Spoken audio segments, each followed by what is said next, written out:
Bonjour, je m'appelle Théo Yerouch, je suis membre du groupe 12 et je vous présente notre solution 1 qui est donc notre solution favorite.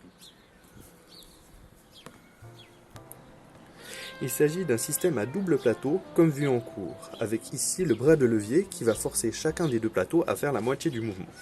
Ce plateau-là a un mouvement parasite vers la droite, tandis que ce plateau ici a le même mouvement parasite mais cette fois vers la gauche. Ce qui fait qu'au final, ce plateau-là a une rectitude parfaite. Ici, le ressort A compense l'énergie potentielle. Lorsque nous faisons la somme de l'énergie potentielle et de l'énergie en A, nous trouvons une parabole extrêmement plate. Le ressort B, lui, permet de compenser l'énergie de rigidité. Lorsque nous faisons la somme de l'énergie de rigidité et donc de l'énergie du ressort B, nous trouvons à nouveau une parabole, dans l'autre sens que celle-là, extrêmement plate.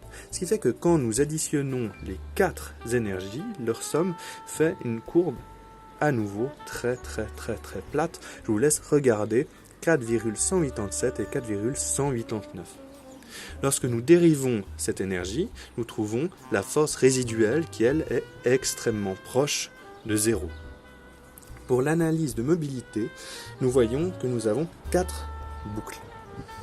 Pour ce qui est des degrés de liberté, ici il y en a 3, 5, 4 et 1, ce qui fait au total 25, moins les 4 boucles x 6 car nous sommes en 3D, ce qui donne 1.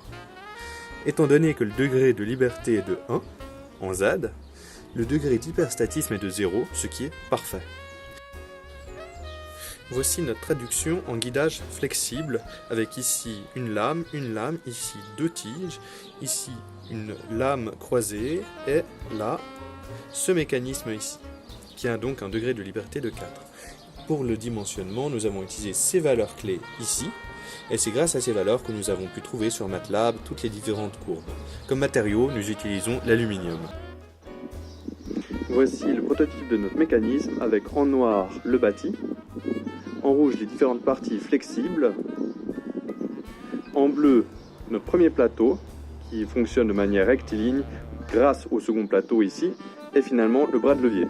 De l'autre côté, nous avons le premier ressort qui compense la gravité et ici le second ressort qui compense la rigidité.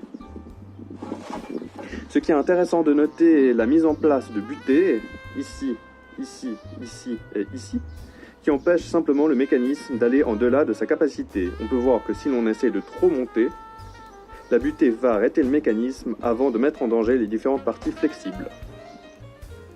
Merci de m'avoir écouté, prenez soin de vous et au revoir.